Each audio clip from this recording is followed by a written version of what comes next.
Assalamualaikum warahmatullahi wabarakatuh. Nama saya Rahmat Wildan, NPM 18020055. Saya akan menjelaskan tentang materi konsep akuntansi dan hipotesis keperlakuan. Di dalam materi ini terdapat 4 poin yang akan saya jelaskan, yaitu persepsi berbeda tentang perusahaan, teori-teori ekonomi perusahaan, beberapa hipotesis keperlakuan untuk konsep yang berbeda, dan usaha untuk merekonsiliasikan konsep dasar. Persepsi berbeda tentang perusahaan. Perusahaan merupakan organisasi yang memiliki bagian sistem yang saling terkait.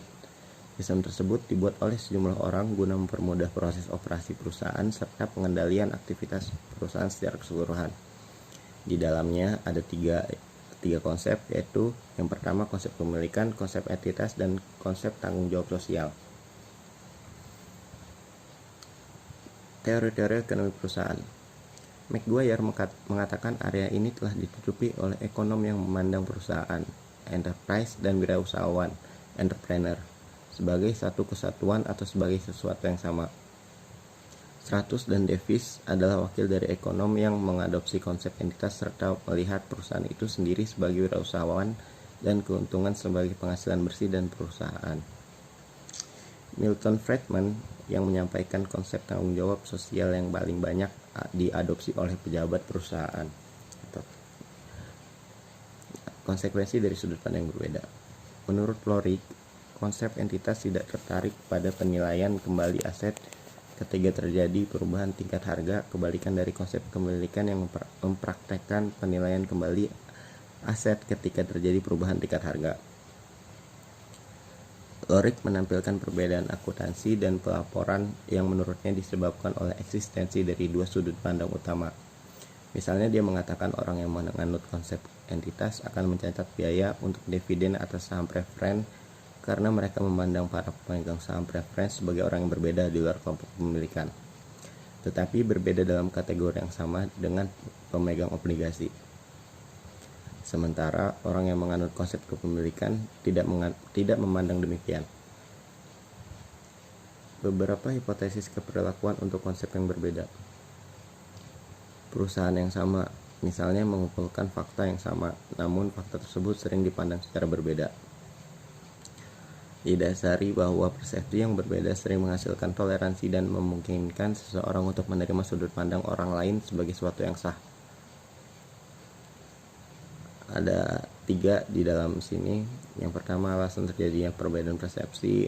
Yang kedua, beberapa hipotesis mengamati konsep kepemilikan. Dan yang ketiga, beberapa hipotesis berkaitan dengan konsep entitas.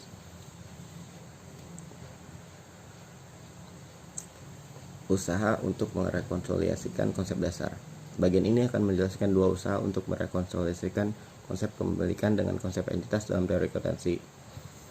Ada 2, yaitu teori akuntansi dana dan penghapusan faktor-faktor.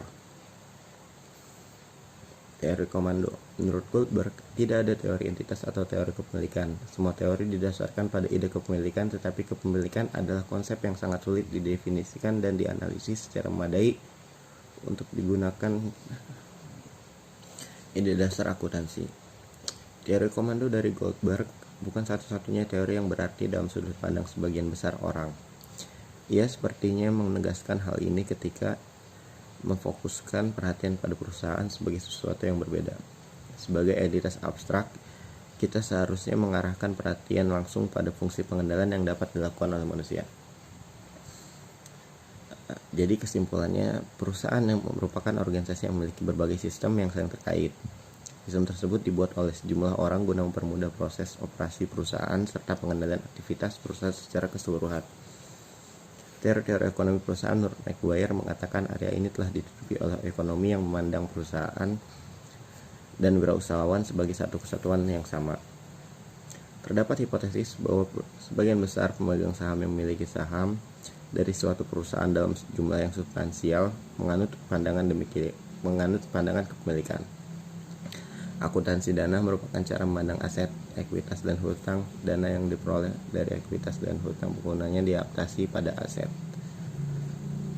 Ya, sekian presentasi dari saya. Kurang lebihnya mohon maaf. Assalamualaikum warahmatullahi wabarakatuh.